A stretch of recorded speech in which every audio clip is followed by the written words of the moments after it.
No ha venido José Carlos Cardona, siempre viene como 5 o 10 minutos tarde José Carlos Cardona. ¿Qué tal? ¿Qué tal? ¿Cómo están? Muy bien.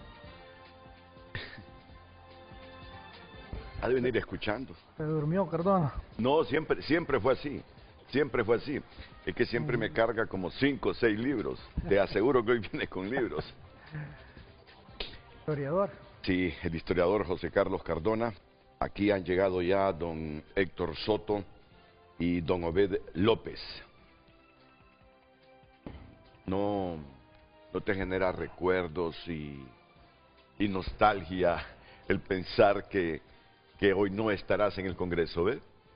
Sí, exactamente el 21 estaba platicando sobre eso, estaba en mi oficina y estaba viendo, porque me gusta ver todos los programas a la vez, tenía las computadoras, sentía por un lado la paz, la tranquilidad, porque nosotros eso lo vivimos 4 años, llegábamos al Congreso desde las 9, empezaban los cabildeos, las sesiones no empezaban, tomando café, hasta 10 tazas de café, dialogando con todos los compañeros. Al final se acababan hasta las conversaciones, ya los chistes, porque hay que esperar, porque hay conversaciones por todos lados, ¿verdad? Entonces hay momentos donde no hay nada que hacer y es bien difícil. No, me equivoqué, mira, me equivoqué, solo discúlpame, hoy viene sin libro José Carlos Cardona.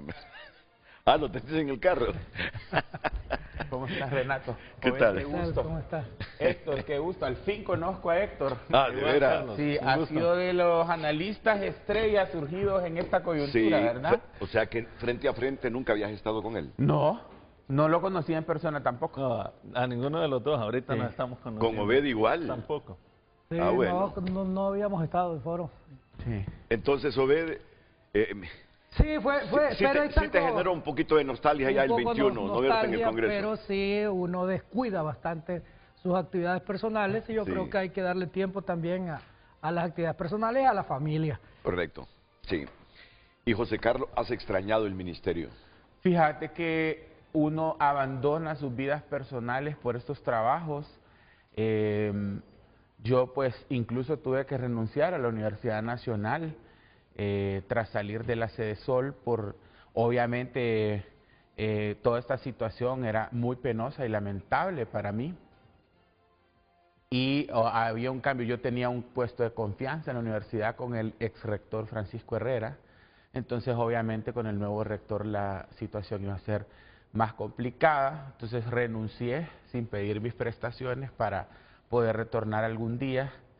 Y pues sí, cuando uno recupera su vida personal, uno dice, Dios mío, ¿en qué espejismo estabas estos años que abandonaste tantas amistades y tanto trabajo? Y también reflexionar sobre qué tanto se desgastó tu imagen o se desdibujó, sobre todo en un gobierno que fue tan polarizante y que nosotros, a mí particularmente, me tocó enfrentar tanto odio y contestar tanto discurso antigobierno porque fui un vocero de los más visibles. Entonces, sí, uno recupera su vida, pero uno queda con esa sensación que voy a hacer ahora las 14, 16 horas diarias que trabajaba antes, ¿no?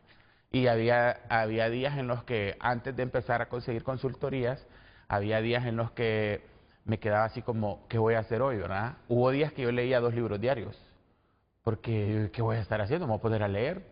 Y sí, es choqueante, y cuando yo hago es famoso, porque hago famoso esto de la vile inhóspita llanura, esa frase, lo hago en cierto sentido sardónico, ¿no? No buscaba yo polemizar, pero eso ha sido como una cachetada para mucha gente que creyó que esos puestos iban a ser eternos y que a partir del martes pues se los va a llevar putas, por no decir de otra forma, ¿eh?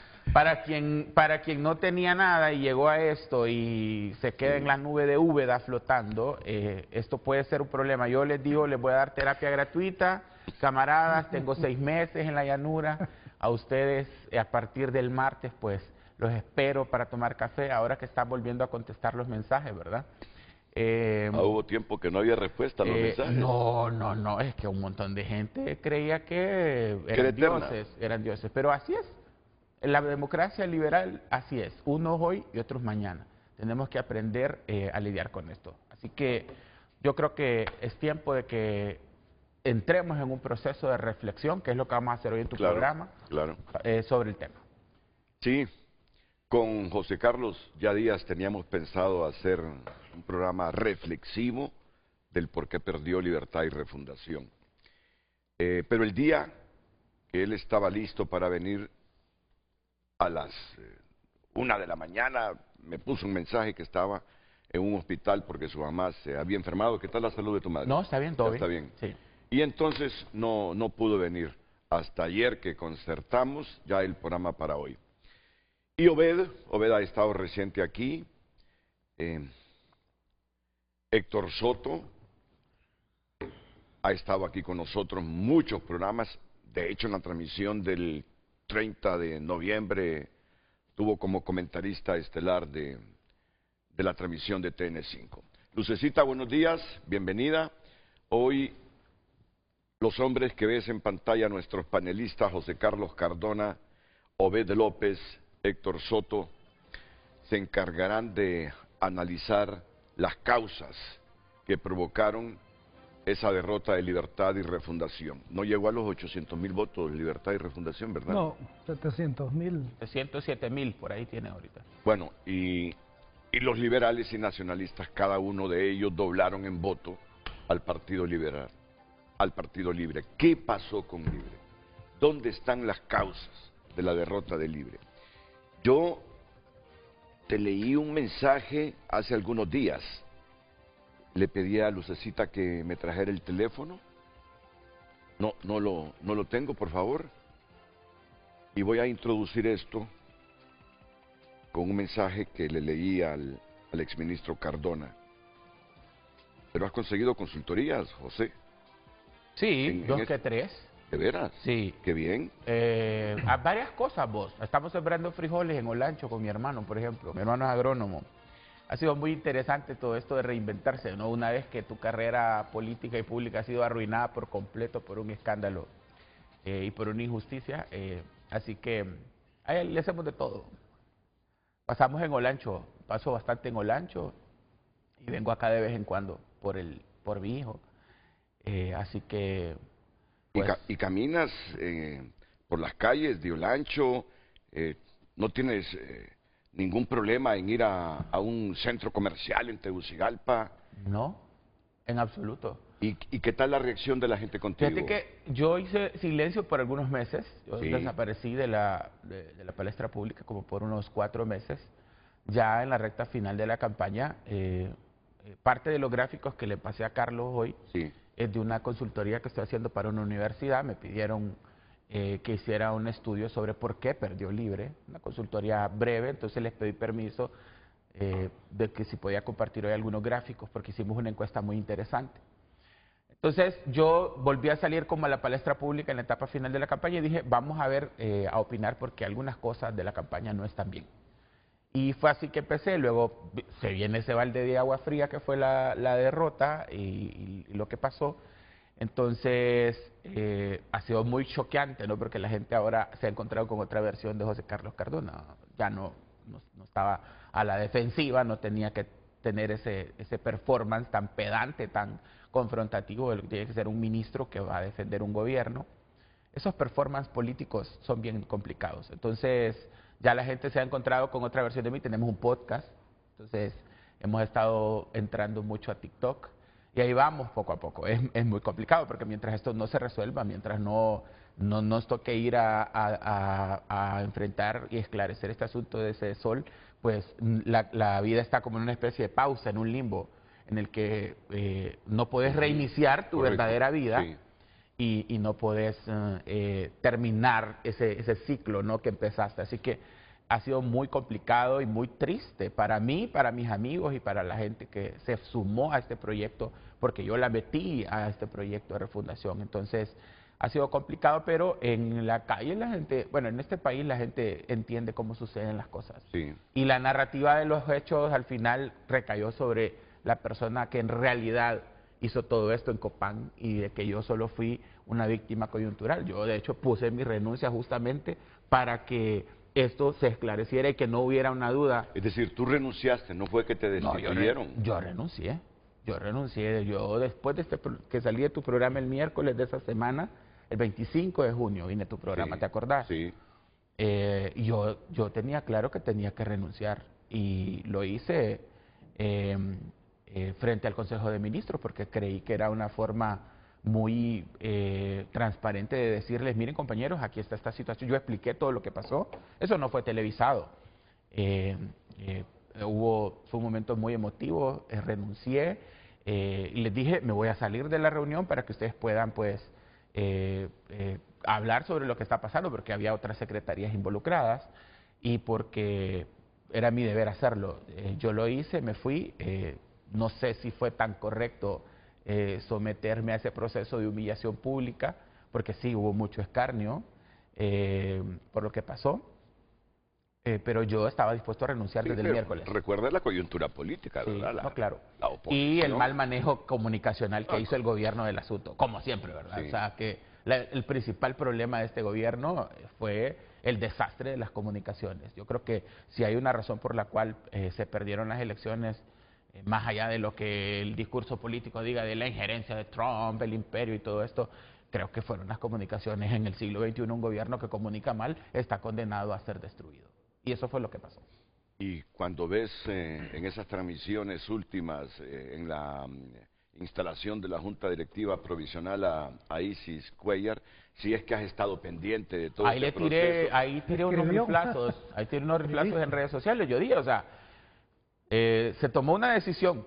La decisión era, esta mujer es la que nos cuida los votos en Copán, Sí. en parte en Ocotepeque, porque ella era la líder de Ocotepeque, parte de Santa Bárbara y parte del Empira. O sea, ella tenía una enorme influencia. Ella se autodenominaba la reina de Occidente. Obed te puede contar desde el Congreso la forma aplastante en la que ella tenía un enorme poder sobre el fondo de los diputados. Ella decidía cuántos millones se le tenía que dar a cada diputado. O sea, era una cosa espantosa. Entonces se tomó la decisión de protegerla a ella y de que yo, pues... No, pero ahí sonaste mal. ¿Cuántos millones le iban a dar a los diputados? Explica bien que... Sí. Porque... ¿Cuánto era la cantidad que tenían los diputados que administrar o gestionar de ayuda? Que gestionaban los proyectos. Los proyectos. Sí, efectivamente. O las becas. Que en el caso de ustedes, por ejemplo, 100% eran becas. El doctor Hugo de Pino, 100% eran becas. Entonces... se tomó la decisión de protegerla. A ella le siguieron mandando todas las ayudas del gobierno, ¿no? Le mandaron decenas de contenedores de bono tecnológico. En medio del escándalo. Sí, claro que ¿Quién sí. protege a Isis? ¿Quién es el padrino político de Isis? No lo sé, eso lo tendrá se sabrá en su momento. Es parte del análisis eso, sí, pues. Entonces, ella pactó, el Partido Libre en Copán está destruido por completo. O sea, la animadversión hacia ella generó una polarización tremenda. Y ella pactó con los liberales y los nacionalistas para que los alcaldes liberales y nacionalistas pidieran el voto para la fórmula de ella. Y pues se le dieron de parte del partido todas las credenciales de escrutadores y de secretarios para que ella tuviera un control total de las urnas. Yo lo denuncié también en mis redes de que se impugnara. Se mandó al CNE y mandamos un proceso de que revisaran 70 actas en donde para nosotros había una inflación, pero eso obviamente no procedió y tampoco procedió ante el TJE. Entonces ahí está sentada, creo que el fuero legislativo la protege y pues a ver qué sucede, ¿verdad? La auditoría está en proceso, están revisando, ya entrevistaron a toda la gente beneficiaria, están entrevistando a un montón de gente. Yo estoy esperando que me tomen mi declaración. ¿Está investigando el Ministerio Público ese caso? Sí, claro que sí, ellos han ido a campo. Bueno, yo a través de mi apoderada legal estamos pendientes, yo soy un hombre responsable, a mí me tocaba rendir declaración el 8 de octubre o el 10 de octubre, no me acuerdo. Luego se pospuso porque seguían las auditorías en proceso. Y estamos esperando, también estaba pendiente del Tribunal Superior de Cuentas, que es una instancia administrativa, ¿verdad? El informe, como tú sabes, lo publicaron y en el informe decía básicamente, yo no tengo nada que ver en eso, que todo eso fue una cuestión que se fraguó y se hizo en Copán, en territorio, por los equipos de ella, y pues toda esa situación se va a dirimir cuando terminen las auditorías y y se termine de investigar todo el ciclo del proceso en el Ministerio Público. Así que habrá que esperar y que se resuelva esta situación tan desafortunada, ¿verdad? Yo no tengo ningún temor. Si se va a emitir un requerimiento fiscal, pues vamos a tener que enfrentarlo, vamos a tener que ir a enfrentarlo y a resolver esta situación. Sobre todo para poder recuperar mi vida, ¿no? Porque es básicamente el objetivo y fin último que tengo, más allá de las necesidades o la superestructura que pueda tener un individuo. Creo que las necesidades materiales son las más importantes. Yo tengo 36 años, tengo un hijo de 3 años, tenía una carrera en proceso y ahora he tenido que ver todo eso pausado. Estoy aplicando a varios programas de doctorado para ver si me voy a estudiar mi doctorado. Pues tuve que renunciar a mi doctorado que estaba sacando en la Universidad de Columbia, en Nueva York. Se me denegó el derecho de poder reconstruir mi vida hasta que esto se aclare, ¿no? Así que vamos a ver qué sucede. Pero tu familia, apoyo total. Claro, sí, mi papá. Imagínate, yo trabajo desde los 18 años. Y después de 18 años de trabajar, todos los días, empezar a que te mantengan tus papás. O sea, eso ha sido una parte como muy interesante. O sea que en este momento dependes de tus padres. Sí, mi papá está pagando los honorarios legales. Yo no tengo dinero, Renato. O sea, la gente cree, pues siempre hay gente que te jode por redes sociales o que te grita cosas. Y hay gente que dice, devuelve los millones que te robas. ¿Cuáles millones? Yo no toqué ni un peso de eso. O sea, lo único que yo tengo de este gobierno es un carro. Yo te lo dije a vos una vez, yo no tengo casa. Ahorita fui a retirar mis aportaciones de Injupen, de todo lo que me dedujeron estos contratos, porque yo tengo cotización en el IMPREUNA, que están ahí congeladas. Entonces yo he tenido que ver cómo sobrevivir, porque ¿quién le va a dar empleo a una persona en un escándalo de esta magnitud? Nunca nadie me llamó del partido para decirme, te vamos a ayudar con pagarte un abogado. Esas cosas no suceden en Libre. O sea, que te lleve putas y mira cómo resolves. Afortunadamente los papás, sobre todo mis papás, bueno, todos los papás ven a sus hijos, vos ves a tus hijos como que tuvieran 3 años, claro. ¿no? O sea, Oye, me están casados los hijos de uno, pueden tener 40, 45 años, pero mientras el papá vive, el papá le resuelve todos los problemas económicos a sus hijos. Y entonces... Fíjate que mi papá me dijo, yo me tuve que mudar de casa a un lugar pues más pequeño, porque incluso me separé en medio de este escándalo, se perdió mi matrimonio. Pero por el escándalo como tal. No, pasaron muchas cosas. Ah, bueno, eso es privado. Y el asunto es que yo me tuve que pasar a otra casa y recuerdo que mi papá me decía, venite para vivir a Olancho, hijo, acá para que te cuidemos. Le mando un saludo a mi papá, Carlos Cardona, en Catacamas, Olancho. Saludos, don Carlos Cardona en Catacamas. Y pues...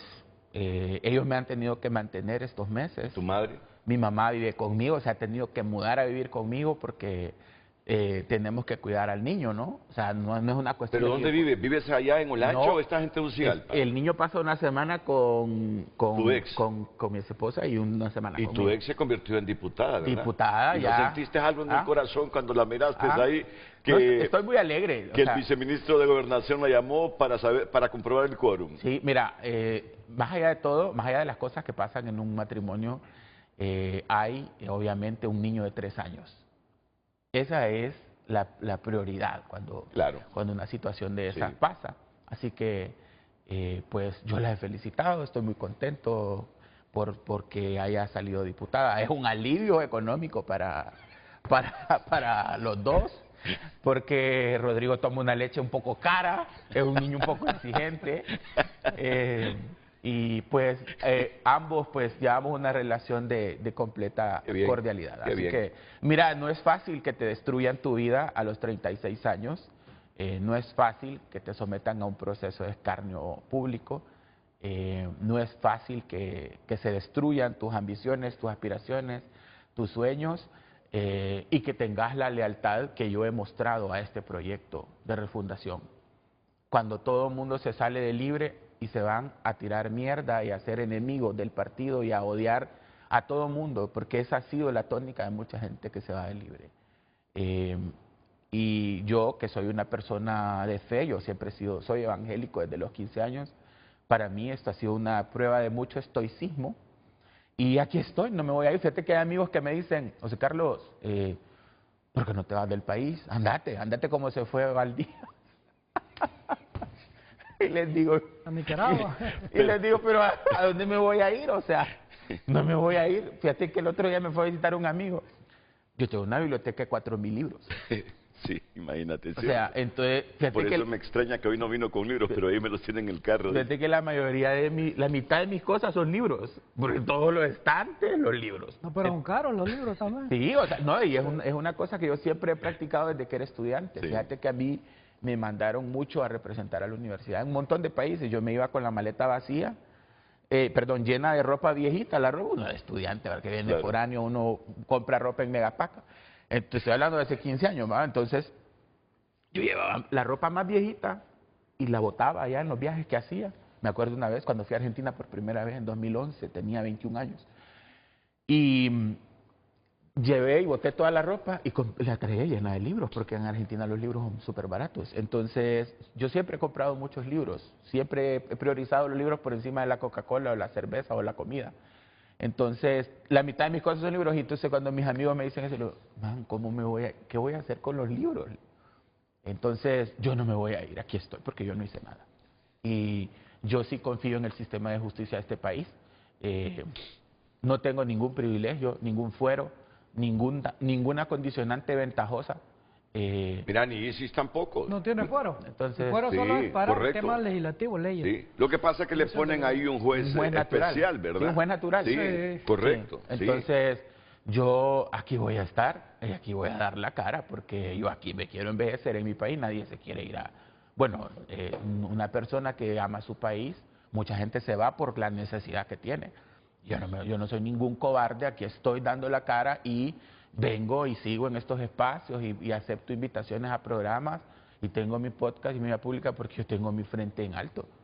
Y entonces, aquí estoy, aquí vamos a estar, con mucha valentía y con la esperanza de poder enfrentar esto. Ahora, pero se percibe que cargas un fuerte resentimiento contra la diputada Isis Cuéllar, ¿no? Fíjate que no es personal. No es personal. No es personal. Incluso si la viera yo le daría la mano, no tengo ningún problema con ello. Pero sí me molesta profundamente que no se haya utilizado la misma vara de medir. ¿Me entendés? Eso me pareció sumamente injusto. Pero toda la gente, un amigo que es amigo tuyo, por cierto, y que es un gran amigo, y le mando un saludo, Raúl Valladares, que para mí es como un padre político, porque él me ha asesorado desde que yo llegué a este puesto, sin conocerme. Un día me miró en Casa Presidencial, me pidió mi número, y ha sido una de las personas que mejores consejos me ha dado en la vida. Me dijo, los políticos así son, me dice. Usted es un técnico, usted llegó por sus capacidades técnicas a cumplir una misión, y los políticos van a desechar a quien tengan que desechar para poder avanzar en su agenda, que es política. Así que eso es lo único, pero no es nada personal. Ok, muy bien. Le mandé unos gráficos a Carlitos para... Sí, ya vamos. Sí. Ya vamos, Héctor, porque cuando Carlos se comunicó contigo ayer, te dijo, vamos a analizar qué fue lo que pasó con Libre, ¿verdad? ¿Qué fue lo que pasó con Libre? Porque perdió Libre, y Obed también está informado. José Carlos igual. Y por ahí va la pregunta a Luz. ¿Por qué perdió las elecciones Libertad y Refundación? Ah, ya miro que la tenés pulida, entonces voy contigo. Pero está para aprobación. No, bueno, ya en público, ya no te corrijo en nada. Dale. El tema del día en pantalla, recuerde, está el número de teléfono de Frente a Frente para que pueda opinar, y nuestra red social en X, Frente a Frente HN. ¿Cuáles fueron las causas que llevaron al Partido Libertad y Refundación a una derrota tan contundente en las elecciones generales de 2025? Búscame la página oficial, por favor, Carlos, del Consejo Electoral para ver al final cómo quedó, cuántos votos sacaron todos los partidos. Por favor, Lucecita, disculpa que te interrumpí. Aquí está la pregunta, le repito, ¿cuáles fueron las causas que llevaron al Partido Libertad y Refundación a una derrota tan contundente en las elecciones generales de 2025? 9773-6065, nuestro número de WhatsApp, y en cada red social Frente a Frente HN.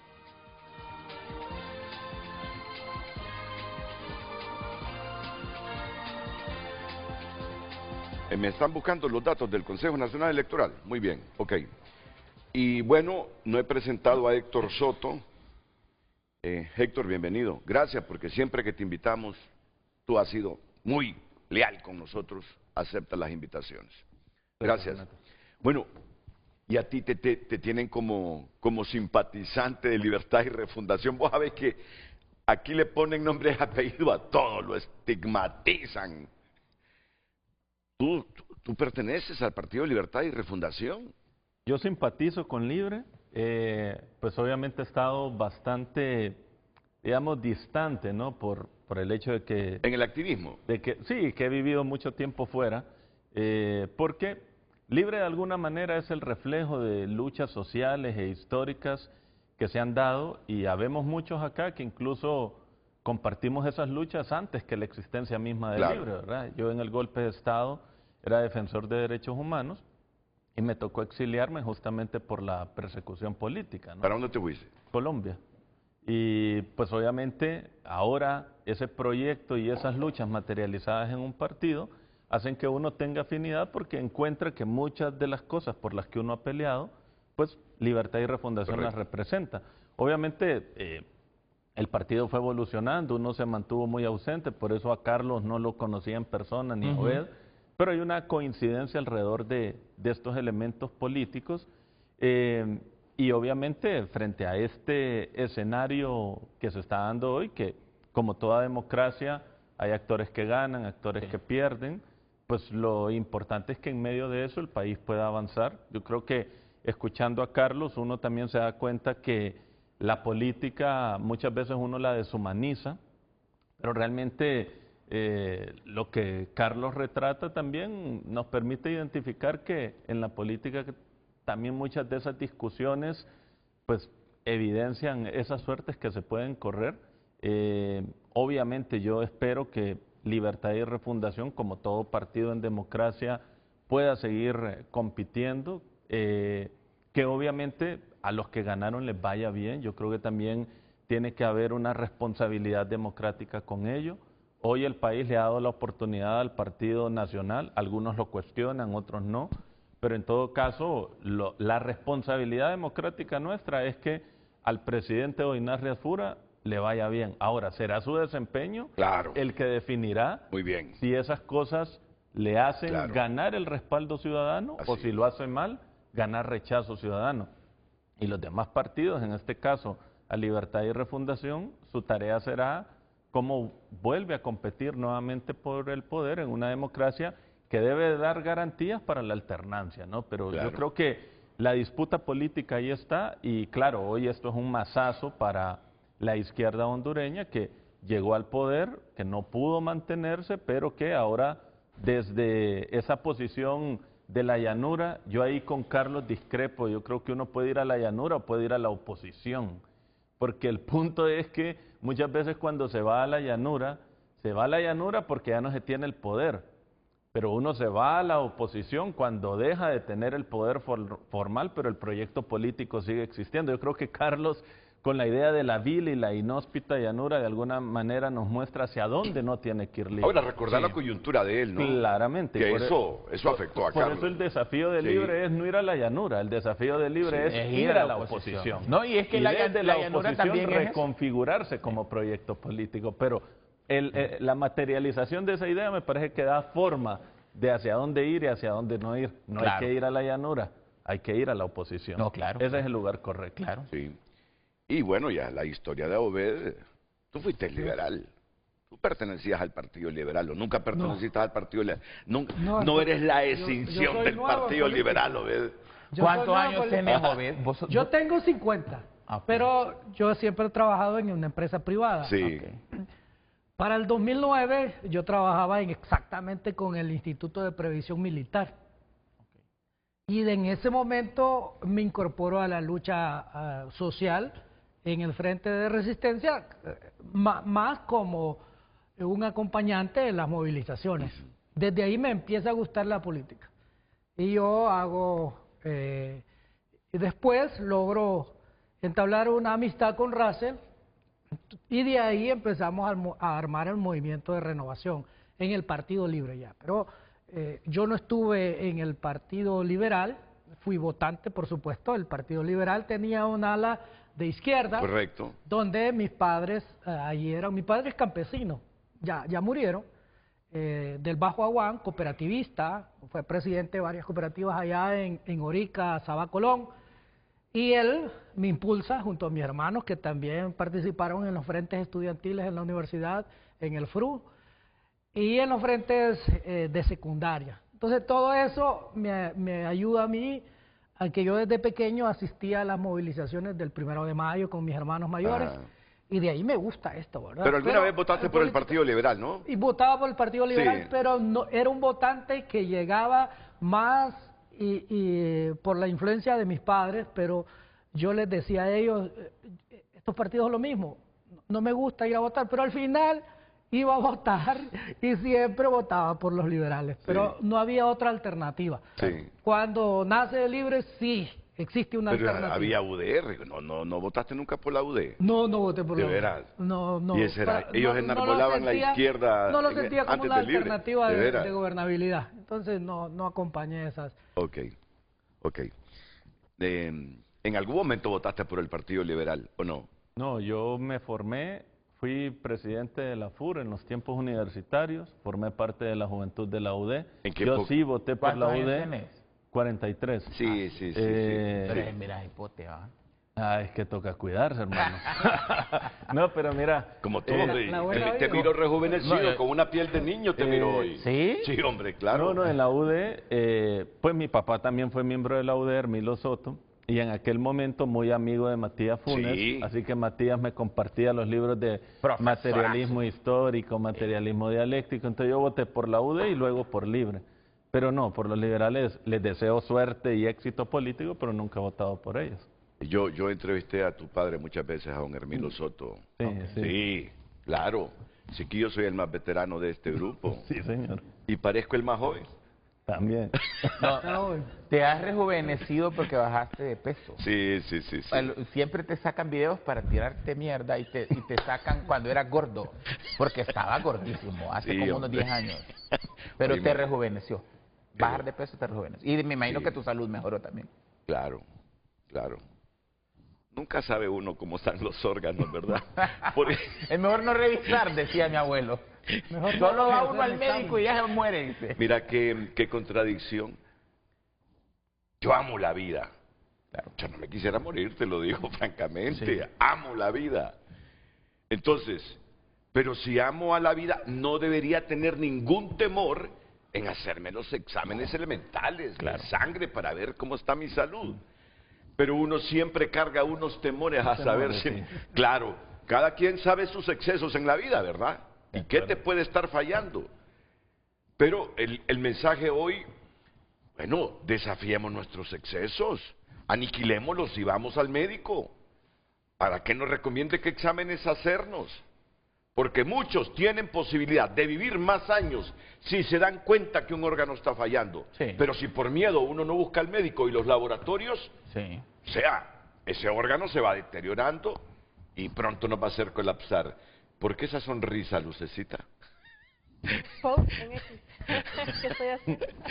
Y más si tiene la posibilidad de hacerlo, porque Claro. hay millones de hondureños que no Que pueden. no puede. Sí, pero hacer mira, el un examen. examen de sangre, Sí. un examen de sangre, Es difícil.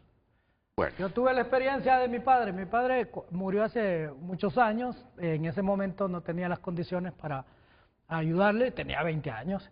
Y tenía un cáncer que ya era visible. Lo llevamos muchos años al hospital escuela.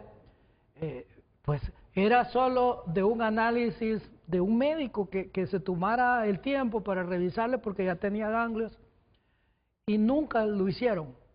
Siempre solo le daban unas pastillas, lo regresábamos a la casa, hasta que todos los hermanos pagamos un supuesto, una Especialista. supuesta cirugía, porque supuestamente tenía en la espalda un tumorcito, algo así, lo contratamos en el hospital adventista, recogimos un dinerito y cuando ya lo vio el internista dijo, no, su papá lo que tiene es un cáncer en tu etapa terminal. Imagínate. Entonces esas son las cosas que se dan en nuestro país y hay que... Sí. No, Hay que hablarlo también en estos programas, que falta mucho por mejorar. En Honduras es una sentencia de muerte. Una enfermedad de ese tipo es una sentencia de muerte. Yo enterré a una hermana, a una tía, a mi abuelo materno, por cáncer, y eso es una sentencia de muerte. Para quienes no tenemos dinero, es una sentencia de muerte. Y fíjate que estaba leyendo el otro día, ya muchos españoles están reclamando porque ya operaciones las están posponiendo para 3 meses. Sí. Mira, aquí... La sanidad pública está muriendo en todo el mundo. Mira, aquí... Sí. Venga dentro de 1 año. No, en el mismo seguro social, sí. no digamos en nuestros hospitales, en nuestros hospitales heroicos. A nosotros nos pasó, Renato, con mi hermana, era una prima que nos creamos como hermanos. He tomado un medicamento para el cáncer que se llamaba Palbociclib de Pfizer, $7,000 el frasco. Solo lo traían una vez al año y ella consumía 3 frascos al año. Pues no tenés idea para una familia lo que es tener que conseguir $7,000 3 veces al año. Y te estoy hablando de un medicamento que para el tipo de cáncer que ella tenía era barato. Conocimos casos en esos años, te estoy hablando de la pandemia. Conocimos casos de gente que consumía medicamentos de $20,000 que solo el Seguro Social los traía una vez al año. ¿Cómo hacían para el resto del año? Frascos de 30 pastillas y se tenían que tomar una diaria. La gente se muere. Se muere. Así No, que, bueno, miren. los gráficos. Ya nos sentimos descargados, en ambiente, cómodos, para ir a la primera pausa y venir a analizar las causas que llevaron a esa derrota estrepitosa a Libertad y Refundación. Ayer vino un alto funcionario, claro, no voy a decir el nombre. ¿Cómo lo voy a decir? Es revelar mi fuente. Ahí estuvimos en mi oficina, como 2 horas. Alto funcionario. Mira, y me dijo, Renato, perdimos por la candidata, me dice. Ustedes saben que yo estimo a Rixi, la conozco desde hace muchos años. Además es cuasi fronteriza con mi pueblo, solo Cedro nos separa. Él no entiende, o no no entiende el discurso que manejó hasta el final Rixi. Y esto que voy a decir es simple. Tú, con el estudio que estás haciendo, has de tener elementos sustanciosos de las causas de la derrota de Libre. Hasta vino un equipo, dice, para enseñarle a reír, y no pudo aprender a sonreír, dice. Bueno, yo voy a reconocer toda la capacidad de Rixi Moncada. Hoy vamos a desmentir todo eso con los datos. Ok, perfecto. Dime con los datos por qué perdió, Sí. por qué perdió, Sí. por qué perdió. El Partido Libertad y Refundación. Tú haces un estudio, me imagino ya, ¿verdad? Lo mismo que Obed y este hombre, ya lo han escuchado, que está haciendo una consultoría y que el patrocinador de esa consultoría le dio permiso para sacar unas gráficas. Y hoy lo vamos a hacer. Y de pie para ejercitarnos y estar. Y comentar, ¿está bien? Sí, muy bien. Después de la pausa comercial. El tráfico es presentado por Rendillantas. Arranca el año ahorrando.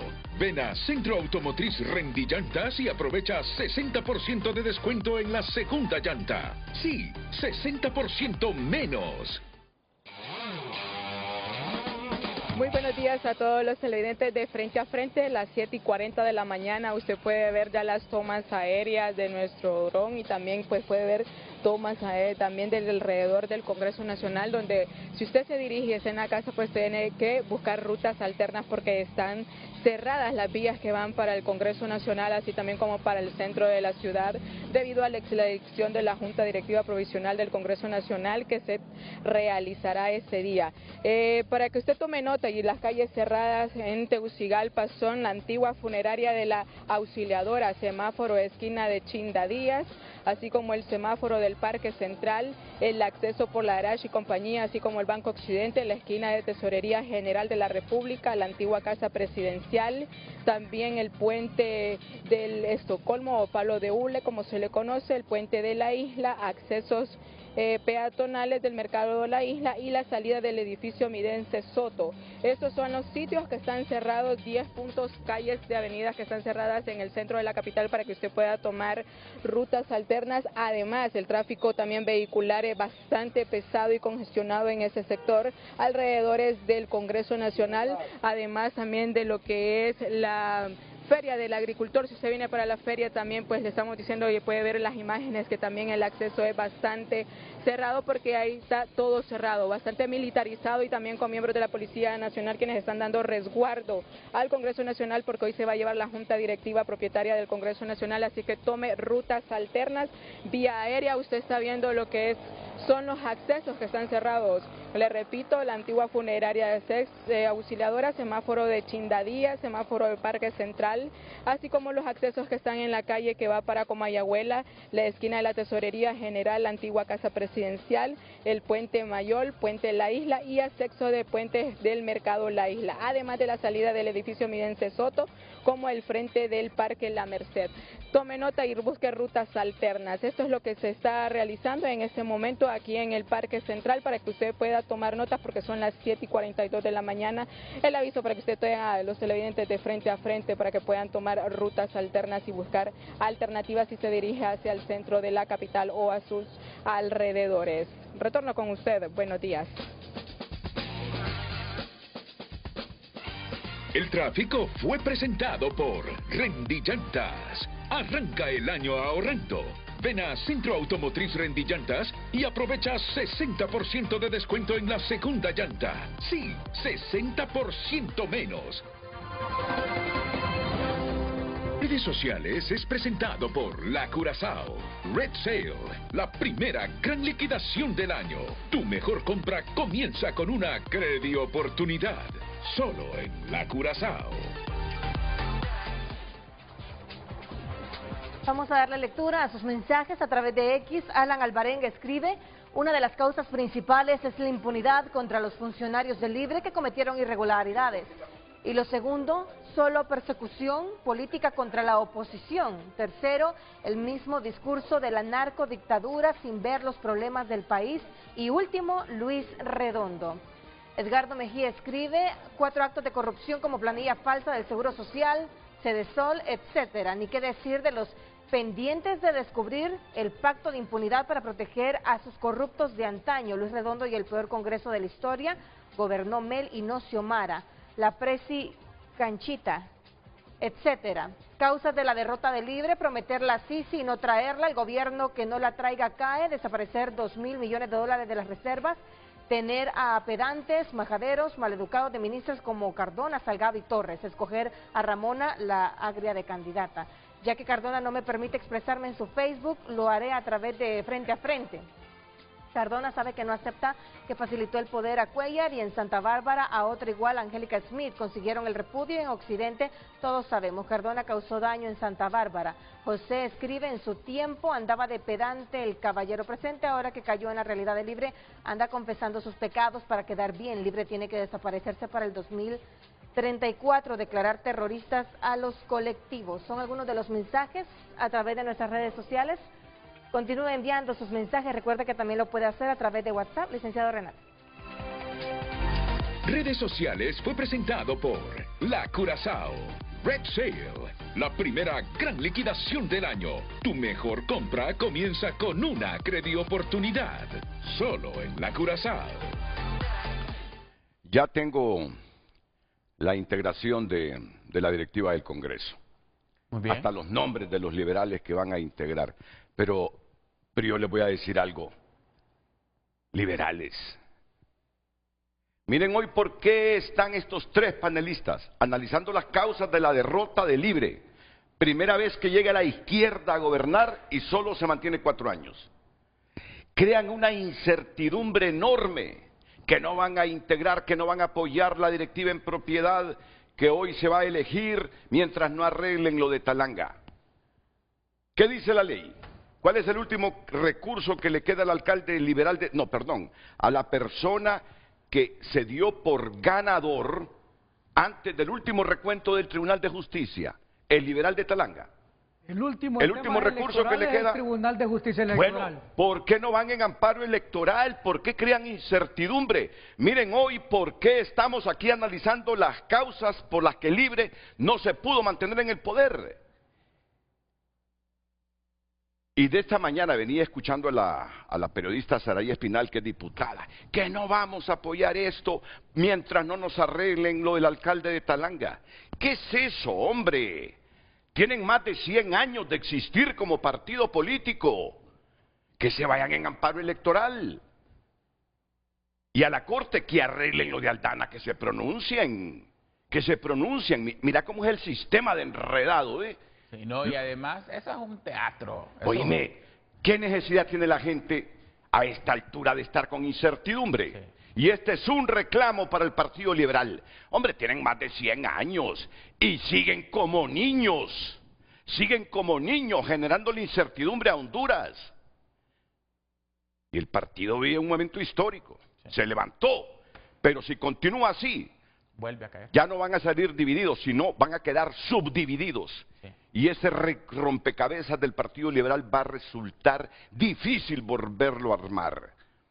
Y a los diputados nuevos que llegan por primera vez, por favor, madurez, un mínimo de capacidad política, un mínimo de derecho deben tener en la cabeza. Creando incertidumbre a esta altura. Sí. No puede ser, liberales, tienen que cambiar, tienen que cambiar. Crean la incertidumbre. Y quien tiene el poder en el Partido Liberal ya prácticamente ha consensuado todo. No entiendo a los liberales.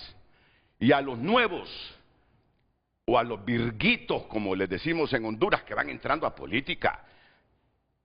No conocen la historia, no conocen los problemas históricos del Partido Liberal y la situación que ha enfrentado y por qué el partido, fuera del golpe, le ha costado volver al poder. A los viejos liberales, a esos jóvenes, enséñenles, denle un poquito de capacitación. Bien, ese no es el tema. ¿Por qué perdió Libre? Así vamos a quedar con los liberales. ¿Por qué desapareció el Partido Liberal? Algún día, si no maduran, si no entienden la democracia. La coyuntura, sí. Bueno, vamos a hablar rápidamente en 2 minutos las primeras 3 diapositivas, porque primero tenemos que hablar sobre cómo queda Libre y cuál ha sido la evolución histórica, porque la democracia liberal se mueve en lo que vos ganas, en los puestos que obtenés de elección popular. Esa es la base del sistema democrático. Entonces, Libertad y Refundación ha sido un partido que ha crecido a nivel de alcaldes. Empezó en 2013 con 31 alcaldes y llega a 2025 con 69 alcaldes.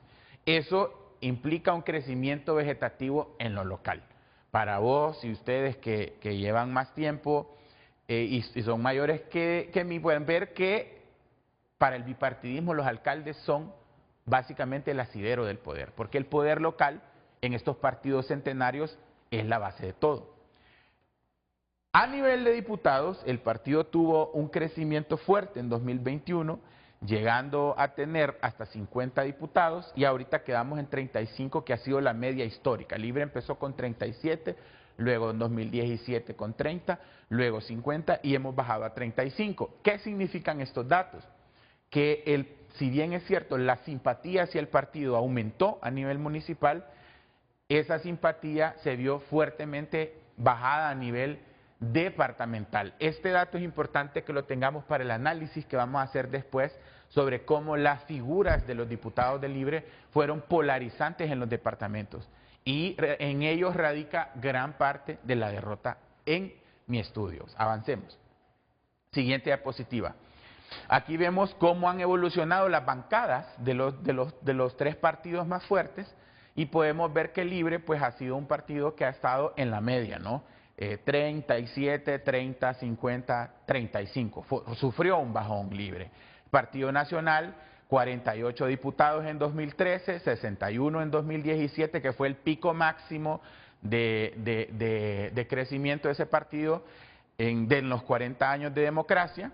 Partido Nacional es el azul. Sí. Luego baja en el 2021 por la derrota de Narriafura a 44 y ahorita llega a 49 diputados. Partido Liberal pues sufrió una notable recuperación luego de la caída tras el golpe, ¿no?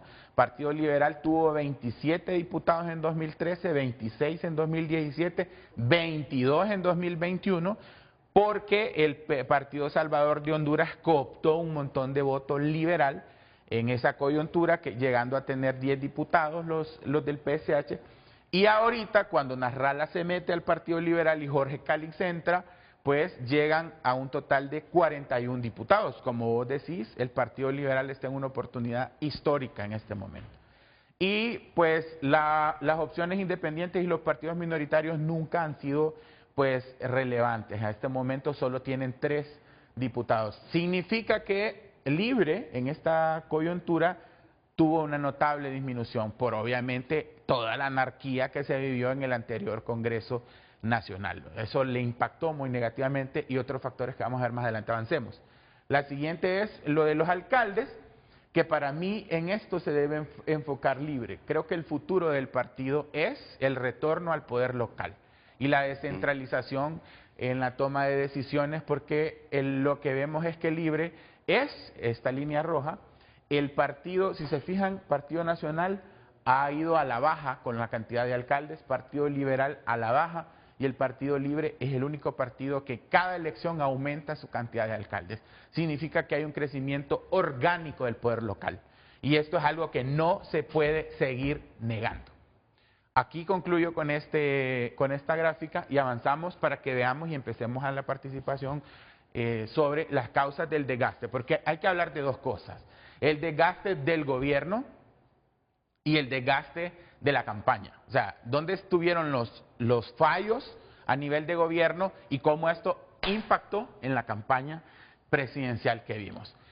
Básicamente, la consultoría que estoy haciendo se basa en 8 causas y hemos estado haciendo grupos focales, hemos estado haciendo entrevistas para hacer un pequeño estudio más amplio de cuáles fueron. Entonces, básicamente las causas son las siguientes y las enumero así para que tú abras el debate. Primero, la falta total de una estrategia de comunicación gubernamental. El gobierno no tuvo una estrategia de comunicación sostenida desde el principio hasta el fin. Segundo, la ruptura de la corrección política como discurso público. Esto es algo que se ha debatido ampliamente en México con la llegada de López Obrador. Cómo México solía ser ese país de la corrección política en la que los conservadores se repartían el poder y habían transiciones pacíficas y no pasaba nada. Libre rompe con ese discurso de la corrección política y traslada a la esfera pública y a la agora pública las discusiones en lo que podríamos llamar una ruptura con las normas tradicionales de la política hondureña. Los políticos en Honduras nunca se confrontan, siempre resuelven las cosas detrás de una puerta y luego salen al frente a decir ya resolvimos. Libre rompió con eso, pero esto en realidad fue negativo porque la población hondureña entró en un estado de crispación que obviamente fue una de las causas que generó una animadversión hacia Libre.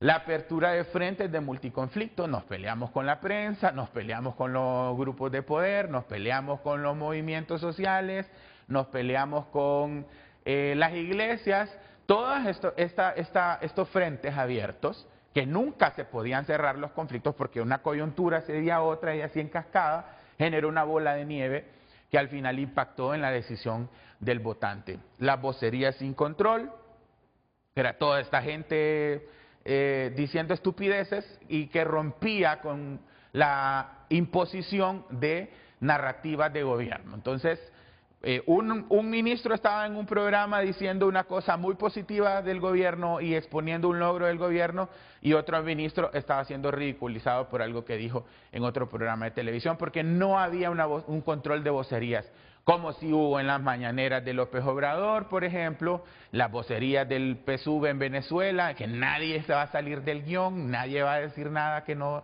esté controlado, el papel de los voceros en los gobiernos de derecha. O sea, modelos que hay en América Latina de que la comunicación y los canales se cuidan generalmente. Al final hubo un trabajo que se intentó hacer, por ejemplo, este foro tuyo se convirtió en un importante espacio, pero ya estaba demasiado deteriorado eso de las vocerías y todo el mundo agarraba un micrófono y una cámara para hablar. Y eso generó un montón de voces altisonantes que derivaron en la derrota, ¿no? Impactaron fuertemente. El caos institucional y la invasión de los colectivos que le hizo un enorme daño a la gestión de ministros como José Manuel Mateu, por ejemplo, al inicio del gobierno en salud, le hizo un enorme daño a Narela Vélez en cultura, hubo un constante un ir y venir de tomas, y eso obviamente que es lo que podríamos llamar, siguiendo a Robert Dahl o estudiando autores como Chantal Mouffe, democracia radical, ¿no? Cuando la gente que te hace ganar la elección empieza a disputar los espacios. Pero en un país tan conservador como como el nuestro, eso generó una imagen negativa, ¿no? De repente había llantas frente a un centro de salud, llantas quemándose frente a un centro de salud, o llantas quemándose frente a una escuela. Todo eso en un país donde la corrección política es la norma y donde hay ese discurso mojigato de que eso no debe estar pasando, o que es anarquía y es caos, sumado a la guerra comunicacional contra el gobierno, al final generó una idea de que esto era un descontrol total. Cuando en realidad, si vemos los números, no había tal conflicto. Pero esa imagen del colectivo quemando una llanta frente a todas las instituciones de gobierno causó al final una imagen muy negativa. El caos legislativo, desde el inicio del gobierno, eso fue uno de los desastres mayúsculos, porque primero, la relación que hay entre el respeto al pacto con la presidencia de Redondo y el respeto y la relación tan cercana entre el legislativo y el ejecutivo en este cuatrienio, hizo que mucho del jet lag, el golpe de la mala imagen que tuvo el Congreso, arrastrara mucho al gobierno. Y por último, estos dos factores que yo no los había analizado de esta manera y hasta que empezamos a hacer los grupos focales surgieron, es el marginamiento de Salvador Nasralla. Fíjate que yo como funcionario, yo pensaba, bueno, se nombraron funcionarios del PCH en la administración. Luis Redondo, que era el PCH, fue presidente del Congreso. Se respetaron los acuerdos. Pero en realidad lo que te dice la gente en las entrevistas de grupos focales es, ¿por qué a él no lo tomaron en cuenta? ¿Por qué nunca hubo una foto de Nasralla en un Consejo de Ministros? ¿Por qué nunca lo mandaron a un viaje al exterior? ¿Por qué no hay fotos de él en el despacho presidencial? Eso generó mucho impacto. O sea, yo no lo había visto desde este punto de vista, pero los seguidores de Nasralla resintieron mucho el no verle a él involucrado o siendo tomado en cuenta, y esto, pues obviamente, causó un enorme golpe. Ustedes me van a rebatir, no importa, pero yo creo que Nasralla, en las últimas 2 décadas, no, en los últimos 10, 12 años, sí, Nasralla anda con un electorado de unos 400, 500 mil votos, ¿no?, halándolo para uno y otro lado. Es irrebatible, sí, eso no se puede rebatir, o sea, y si algo demostró Salvador Nasralla en esta elección es que es una máquina de jalar votos. Por varias razones. Para mí es un desequilibrado mental, un narcisista patológico, pero la gente no ve otra opción. Sí. Entonces, cuando la gente está molesta en Honduras por algo, votan por Nasralla. Eso ha sido así durante 16 años. En 2012 vamos a votar por Nasralla porque el gobierno de Pepe Lobo es un desastre. Y también resta votos de posible gente progresista que quisiera votar por Libre, pero que no tiene el valor de de dar ese salto ideológico. Entonces, 2017, estamos hartos de Juan Orlando, vamos a votar por la alianza. Hacen el fraude, eso deja a Nasralla muy bien legitimado, a pesar de que él abandonó la lucha en pleno fraude. 2021, vamos con Xiomara y en la recta final se suma Nasralla, eso da un golpe de 1.7 millones. Eso le dio el triunfo a Libre en el 2021. Si no, el Partido Nacional sale arriba de ustedes. Y nunca le reconocieron a Nasralla, entonces, en los pasados 4 años, que fue un factor para que triunfara Libertad y Refundación. Ya lo vamos a profundizar. Y él es un factor polarizante como tal, ¿verdad? Entonces, que no se le haya a la persona de Nasralla en un país tan neoliberal donde el individuo y él ha pregonado mucho esta lógica de ser una figura él es un símbolo como tal. Porque es un dinosaurio, o sea, Narrala se encuentra con viejitos en la calle, te conozco desde que tenías 15 años, y claro, vos decís, Dios mío, ¿cuántos años tiene este hombre, va? Solo que no se ayuda a sí mismo. Sí. ¿Sabe qué estaba diciendo ayer en las redes? Que el Partido Liberal, algo así dijo, se murió con la postura que tuvo en la sesión de instalación de la Junta Directiva Provisional y que hoy se enterraba. Sí, o sea, él no se ayuda a sí mismo. Él anda dando 500,000, 600,000 votos, pero siempre termina pegándose tiros en el pie él mismo. No, es que el problema de él es que abra la boca, ¿verdad? Si solo pusiera el Facebook Live para pedir el voto sería mejor para él. Y la salida de Jorge Cálix del partido. O sea, fíjate que yo tampoco había visto esta variable de análisis como algo a tomar en cuenta, pero en los grupos focales es una cosa recurrente. Hemos hecho 25 grupos focales en universidades, algunos por Zoom, nos hemos estado reuniendo durante los últimos 40 días, y la gente dice, no debió salir él de la forma en que salió, y en Francisco Morazán generó un golpe por las diputaciones, y porque Jorge al fin y al cabo era uno de los arquitectos del partido en Francisco Morazán.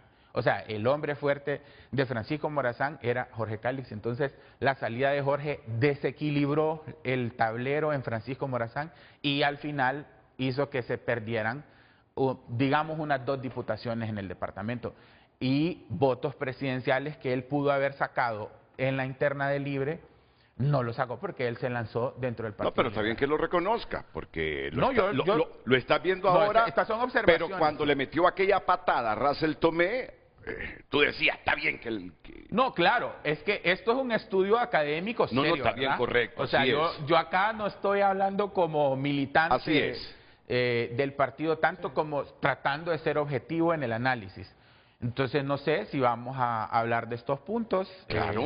Claro que vamos a hablar, solo que después de la pausa comercial. Muy bien, solo que después de la pausa comercial.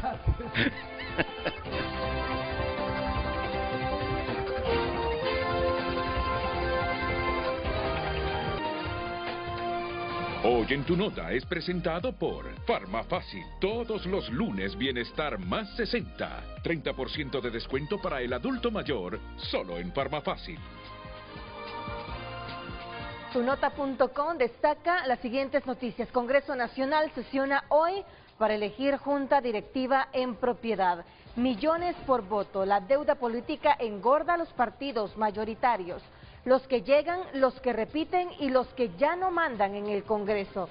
Otra noticia, Embajada de Francia protegió a Ana Paola Hall durante la etapa crítica electoral. Estas y más noticias en tunota.com. Hoy en tu nota fue presentado por Farmafácil. Todos los lunes Bienestar más 60. 30% de descuento para el adulto mayor, solo en Farmafácil.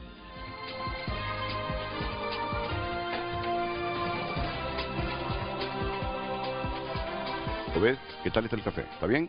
Muy bien, Muy gracias. Estaba ansioso por entrar porque, como les digo, yo soy el único aquí político que aspiro nuevamente estamos conduciendo un movimiento junto con Russell para poder lograr lo que todos en Libre queremos, que nuestro partido llegue al poder, lograr la unidad. Todos estos estudios son importantes desde la academia, hay que analizarlo posteriormente, seguramente me lo va a compartir Cardona para tener estos insumos que nos van a ayudar a nosotros a tomar decisiones. Revisar antes las causas, tengo que empezar por lo primero. Porque le comentaba que los militantes del partido están en una situación donde hay un sector que no acepta la derrota porque hay una retórica que dice que nosotros realmente no perdimos. Lo que nos hicieron fue fraude. Y hay otros que asumimos la derrota desde el 30 de noviembre, porque vimos en la urna que realmente los resultados no favorecieron a nuestra candidata. De ese tema hablamos cuando vine a este programa también, correcto. hace unos días atrás. Ahora ¿qué vamos a hacer? Eso es lo que le corresponde a los políticos. Nosotros, ¿qué vamos a hacer para que nuestro partido logre el triunfo dentro de 4 años? Esa es la meta que nos hemos propuesto. Y lo primero, claro, ver las causas, de las cuales no tengo duda de que la mayoría de estas causas son correctas. Hay otras causas más fuertes, hay causas internas, externas. Creo, lo único que te diría, que la salida de Jorge Cálix, toda salida de un dirigente de un partido afecta. Puntualmente de Jorge Cálix, no en el grado que lo estás poniendo, porque tú dices que eres el arquitecto. No, aquí el arquitecto tú sabes quién es. No, yo me refiero a Francisco Morazán. Así. No, pero tú sabes que las decisiones no las toma, nunca las tomó Jorge Cálix en ningún nivel. Es más, todos los dirigentes que acompañaron a Jorge Cálix se quedaron en el partido. Te los puedo decir con nombre y apellido, por colonia, por distrito y por todo, por territorio. Todos se quedaron con Jorge Aldana, que lo están acompañando, y todos se quedaron en el partido y todos siguen en el partido. Posteriormente, ninguno se fue al Partido Liberal.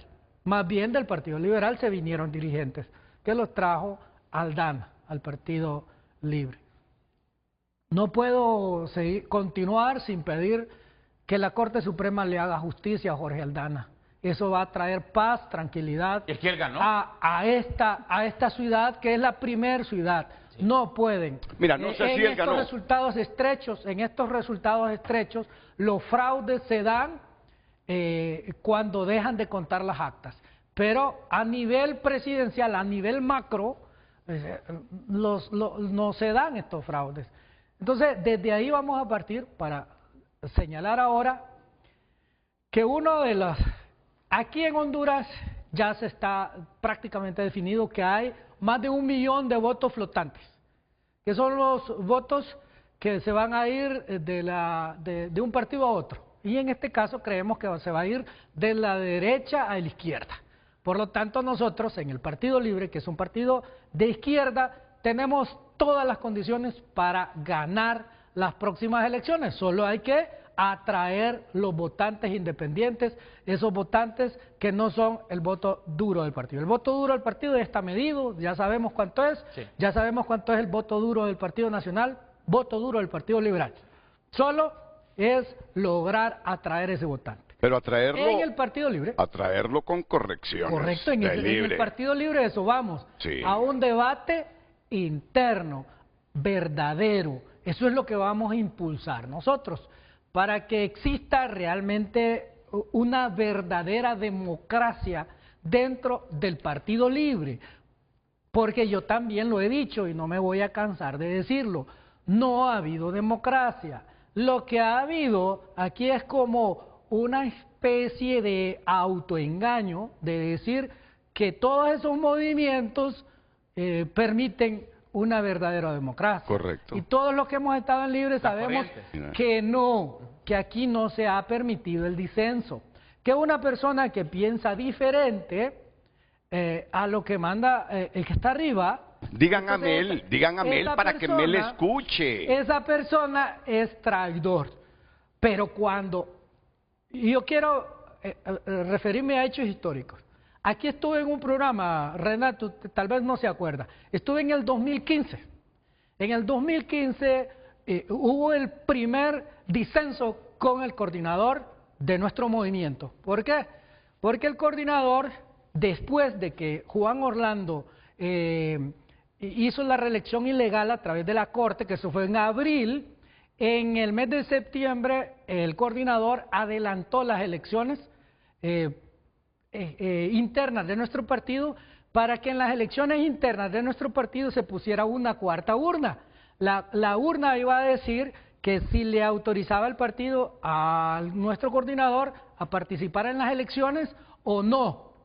Ahí arrancamos un debate fuerte, un debate, y me acuerdo que aquí estuve en su programa, sí. Estuvo Jorge Cálix por el otro lado, de vocero del coordinador, estuvo Aldana también, y estuvo Beatriz. Por este lado estuve yo, y estaba otra compañera, amiga, Fedra Tibot. Bueno, ahí al final, como nuestra posición fue la posición correcta, que toda la militancia, a pesar de del liderazgo que tenía en ese momento fuerte Manuel Zelaya, nosotros al final la cuarta urna, esa urna no se puso.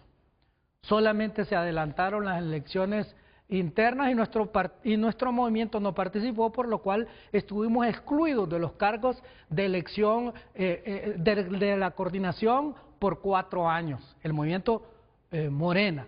Hemos tenido fuertes debates, hemos logrado superar mucho, pero todavía dentro del partido la estructura que dirige o del oficialismo es bastante fuerte.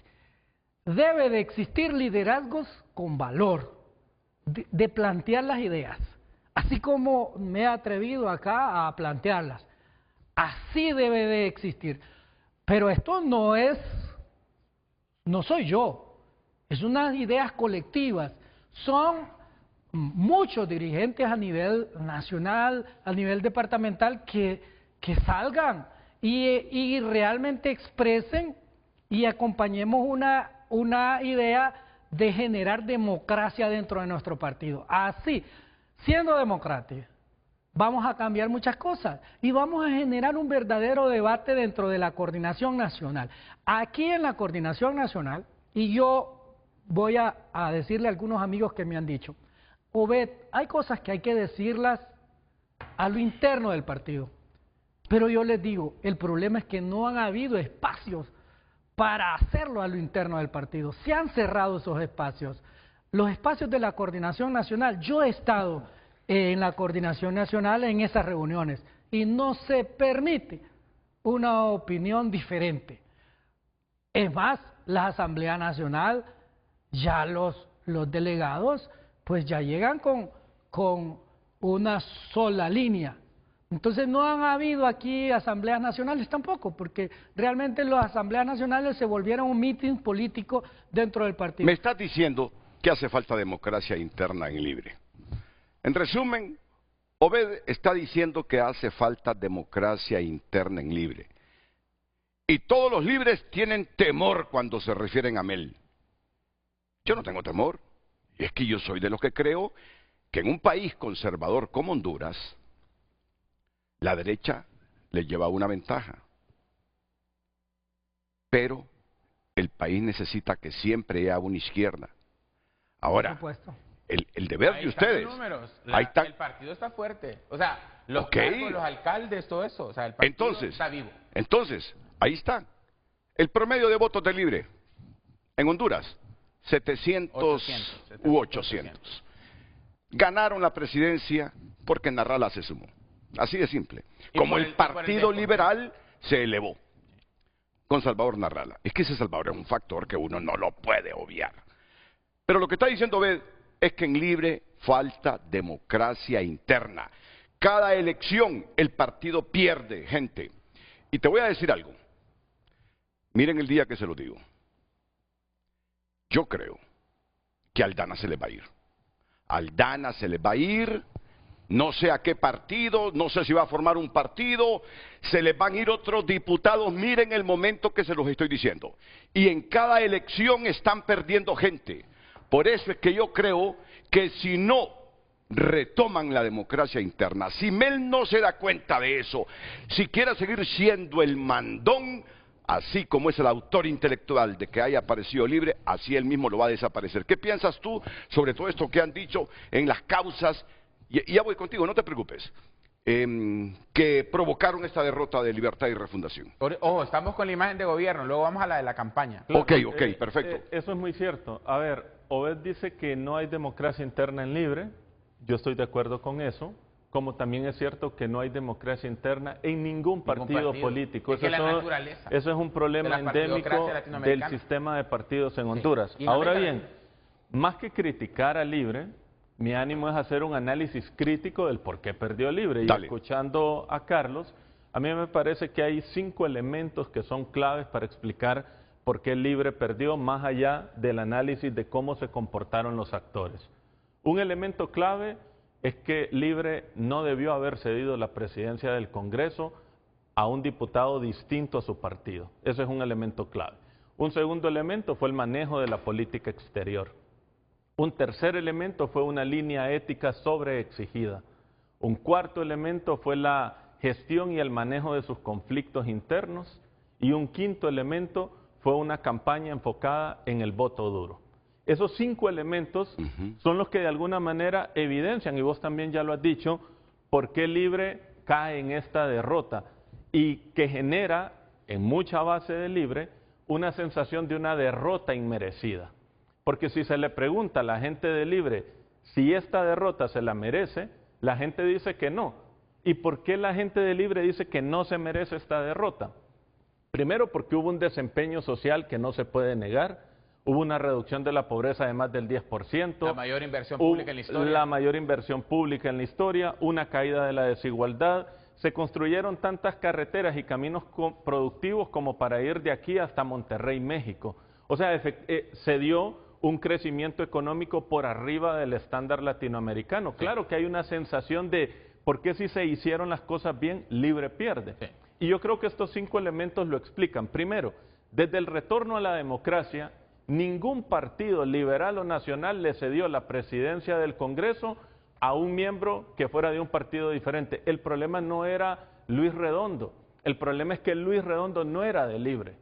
Pero si Libre hubiera tenido el control del segundo poder del Estado, definitivamente la gestión gubernamental hubiera sido diferente. Pero Redondo demostró ser más libre que muchos libres al final. Es que el asunto pero en medio de un torbellino. Pero en el inicio no lo era. En el inicio no lo era, y hay un punto pero había aquí. Una agenda pero hay un punto que es clave. Hay un punto que es clave.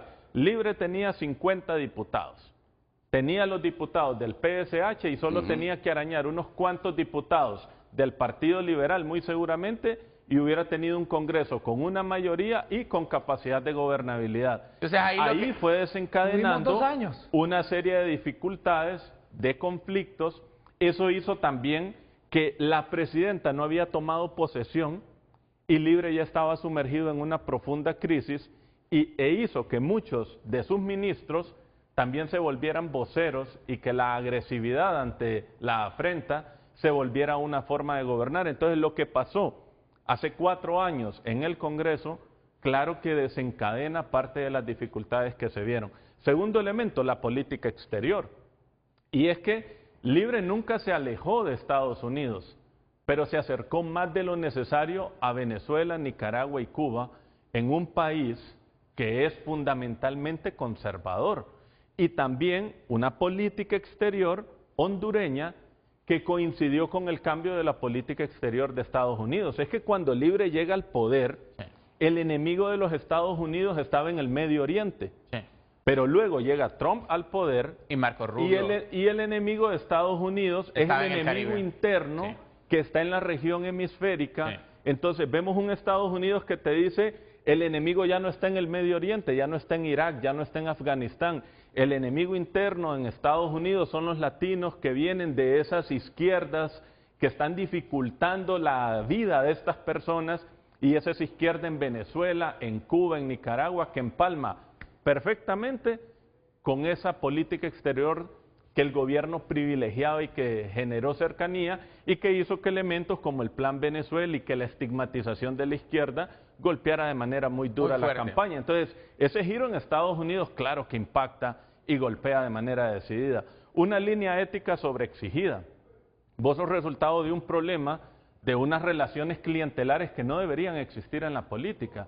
Pero sin lugar a dudas, el tema de los hospitales móviles y otros elementos de gobiernos anteriores superan el alcance de ese escándalo, pero también Libre posicionó una línea ética tan alta que cualquier elemento que se daba tenía una magnitud mucho más alta. La trampa de la superioridad moral. Correcto, entonces esa superioridad moral te decía que un escándalo de corrupción del bipartidismo del tamaño de un elefante era igualmente escandaloso que una red clientelar del tamaño de un ratón, pero es que el Libre se puso esa línea ética y no la supo manejar. Es correcto. Un cuarto elemento es el manejo de la gestión de sus conflictos internos. Cuando vos vas y ves la papeleta presidencial de las últimas elecciones y ves que hay 5 candidatos presidenciales donde 3 de ellos están o estuvieron en Libre, estamos hablando de Nelson Ávila, estamos hablando de Salvador Narrala y estamos hablando de Rixi Moncada, te evidencia que Libre también nutrió a los que decidieron competir con él. Y anterior a eso, si te vas a las primarias, también hay que poner a Jorge Cálix, y si te vas antes hay que poner a Wilfredo Méndez. Entonces, claro, un partido cuyos conflictos se resolvieron sacando gente de su partido, entonces eso también muestra que esos votos se terminaron erosionando. Disgregando, sí. Entonces, no tener capacidad de gestionar los conflictos para que la gente no se salga, porque es que no solamente se va el líder, con el líder también se van los votos y se van las estructuras partidarias, sí. Y eso no se puede negar. Y el último elemento del que estamos hablando es una campaña enfocada en el voto duro. Entonces, claro, hay un cuestionamiento a la candidata, pero hay una candidata que en su estrategia decidió hablarle a un voto duro que quería escuchar eso. El costo de hablarle al que está convencido es que en esa autocomplacencia te olvidas de un espectro electoral que también necesita otro tipo de mensajes. Entonces, claro, hay una militancia de Libre que se siente cómoda con la forma en que se maneja la política exterior, pero hay una población, un voto independiente que es más esquivo a eso. Hay una militancia de Libre que sí quiere una reforma tributaria fuerte, pero hay un voto independiente que espera una forma más escalonada, más progresiva de llegar hacia ello. El Partido Nacional también le habló al voto duro, el Partido Liberal también, aunque Salvador Narrala se movía más hacia el voto independiente, y claro, Libre pone como un elemento de su derrota los factores externos, que tampoco se van a desconocer.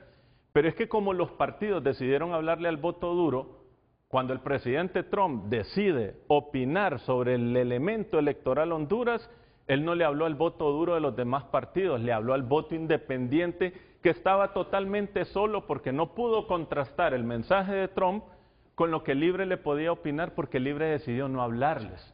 Entonces, para mí, esos 5 elementos son elementos estructurales que explican de alguna manera esa derrota, una derrota que, repito, para Libre hay una sensación de una derrota inmerecida. Injusta. Porque dicen, si hicimos todo lo tanto, hicimos bien, ¿por qué recibimos tan poco? ¿No? Bueno. Y creo que son elementos, Renato y Carlos, que explican por qué hoy Libre se encuentra en esta situación. Entonces, claro, uno puede quedarse en pensar si los actores y la correlación de actores son responsables o no, pero creo que también hay elementos estructurales, algunos que incluso Libre no controla o controló mal, que explican el por qué hoy tiene que ceder el poder, sí. y por qué lo perdió. Y además, cierro con esto, con un elemento, Renato, donde en términos comunicacionales, Libre no pudo desmontar la sensación de miedo que se construyó alrededor de su proyecto político. Se decía, Libre no quiere el TREP, hubo TREP. Decían, Libre no quiere elecciones, hubo elecciones. Decían, el día de las elecciones Libre va a armar un desastre y van a haber tomas. No hubo tomas. Decían, Libre no quiere entregar el poder, lo está entregando. Pero creo que en términos comunicacionales, Libre no tuvo la capacidad de demostrar los atributos democráticos que en la práctica y al final, a veces arrinconado, demostró que también tenía capacidad de mira, hacerlo. ayer estaba viendo un video de Nayib Bukele, de la ministra de Educación de Bukele, sacando una caja. los kits. Los kits escolares. Y la gente, ¡wow! Ojalá que aquí tuviéramos eso. Yo, what the fuck, tuvimos eso. Xiomara entregó medio millón de pares de zapatos, medio millón de mochilas. El mayor programa de becas en la historia de este país, 300,000 becas. Regalamos como 10,000 computadoras portátiles a universitarios. O sea, el 10% de los estudiantes universitarios en Honduras tenían una beca. Entonces, ¿cómo es que alabamos lo que hace el vecino y no fuimos capaces de ver lo que hacíamos acá? Producto de todo eso. Y lo otro que menciona Héctor, yo coincido totalmente con lo que dice Héctor. Porque este es un análisis interno el que estamos haciendo. Sí. Ya hay gente que me está mandando mensajes, salite del partido, porque estas cosas generan mucho resentimiento, ¿no? De que uno venga a un foro, porque dicen, Renato es de derecha, Renato es el enemigo, y vos te prestás a ese juego de ir a contar.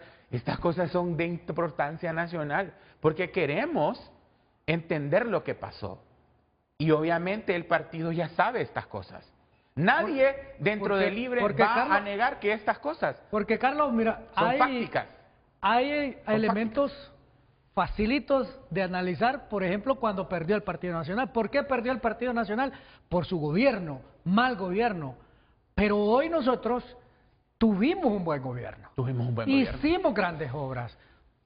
No estuviste, lastimosamente te invitamos, pero no estuviste en el lanzamiento de la beca Francisco Morazán. 3.000 estudiantes con su uniforme llegaron y recibieron su beca directamente de los cajeros de Banadesa, donde Banadesa les revisaba biométricamente y que cada beneficiario se asegurara de que se le pagara su dinero. La policía militar escoltando a los estudiantes, la policía, los bomberos, fue algo hermoso. 3 entregas, 3.000 jóvenes, casi 10.000 jóvenes, les dimos becas. Esas son grandes programas que también lo hizo Hugo Noé Pino. El programa de mochilas, las mochilas, nosotros entregamos algunas mochilas. Algunos diputados entregaron más que otros, pero yo entregué mochilas, iban cargadas con cuadernos, con libros, con lápices, con colores, algo bonito. La inversión en educación que se hizo. La presidenta Xiomara Castro deja 5.000 proyectos por inaugurar, o sea que ya están listos para inaugurar y que no le ajustó el tiempo para inaugurarlos, de tanto proyecto que se hizo. Entonces, y ojo, aquí para cerrar, porque me gustaría que avancemos, porque nos hace falta más lo de la campaña. Sí. Cierro con esto. De todo esto, la presidenta logra salvarse. Hicieron un trabajo brillante y fue poner a la presidenta a inaugurar proyectos todos los días.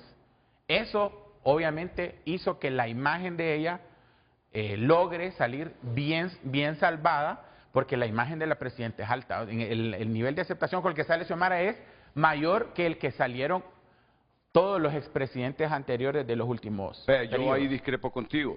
No. Ya esto es percepción. Sí. Claro, tú me estás hablando con ciencia. Sí. Yo hablo de percepción. Entonces, miren, ¿qué es lo que quiero decir? Ok. Que la gente cree que quien gobernó fue Mel y no Xiomara. Miren, por favor, yo sé el sentimiento que tienen ustedes para la presidenta Xiomara Castro. La percepción que hay en todo ese votante hondureño es que gobernó Mel y no Xiomara. No, Renato, por eso es que en México, y eso hablábamos cuando estábamos en los anuncios, en México, ¿qué hizo López Obrador cuando terminó su mandato? López Obrador se salió totalmente de los espacios públicos y le dio la imagen a Claudia Sheinbaum. ¿Qué decías? No, lo que te quiero decir es que las encuestas de salida de este gobierno van a evidenciar que Xiomara sale con una nota de aceptación muy alta. ¿Entre el voto duro de Libre? No. ¿Seguro que no? Hablando, ya las vas a ver. Ok, vamos a la pausa. Vamos a la pausa y vas a desarrollar eso y también la campaña. ¿Qué fue lo que pasó en la campaña? Que es otro factor que afectó al Partido Libertad y Refundación.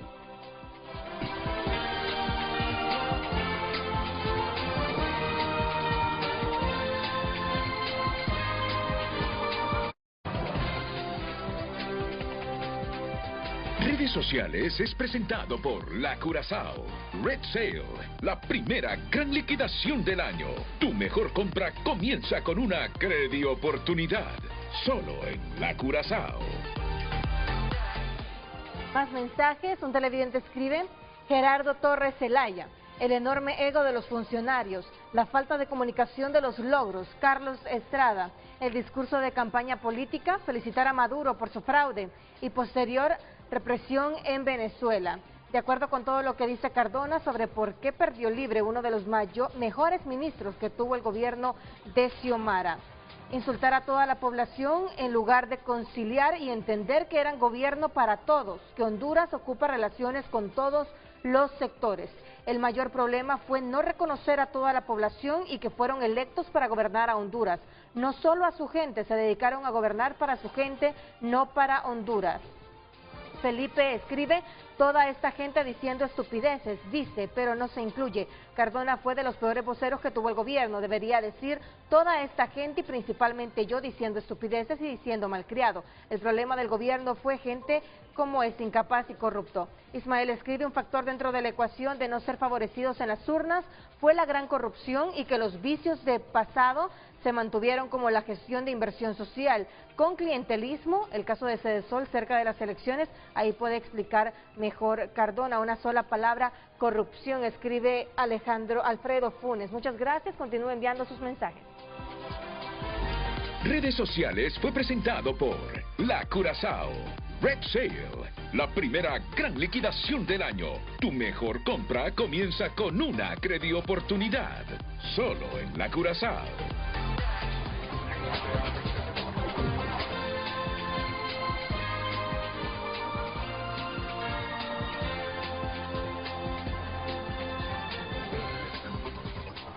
La campaña. ¿Qué fue lo que no funcionó en la campaña? Bueno, ¿dónde Cardona? está mi cámara? Acá, ¿verdad? Sí. Una de las primeras cosas que voy a decir es que voy a desmitificar, porque en este estudio que estamos haciendo, le preguntamos a la gente específicamente sobre la construcción del candidato. Y honestamente, a nivel de imagen, la mejor candidata fue Rixi. O sea, cuando ya le preguntas a la gente concienzudamente que analice vestuario, presentación, la forma de hablar, el tipo de ejecución de la campaña que hizo el candidato, Rixi fue la mejor. Entonces, es un análisis que hay que hacer porque hay mucho discurso misógino en contra de nuestra candidata, queriendo decir que ella es la culpable de la derrota. Estoy totalmente en contra de eso. Y este estudio lo demostró. En realidad, las campañas presidenciales son dirigidas por equipos. Y en esa multiplicidad de equipos se toman decisiones ajenas al candidato. Si el candidato está ahí nada más como generador de esperanza, porque lo que los políticos tienen que vender es esperanza. Y eso depende de muchísimos factores. No es que es la responsabilidad directa de un candidato venir y decir, por culpa suya perdimos, porque son decisiones multifactoriales y que son transversales. Ya vimos que, si te fijas en el análisis anterior, los problemas de imagen que tuvo el gobierno eran totalmente distintos a la imagen positiva que hay de la presidenta como tal.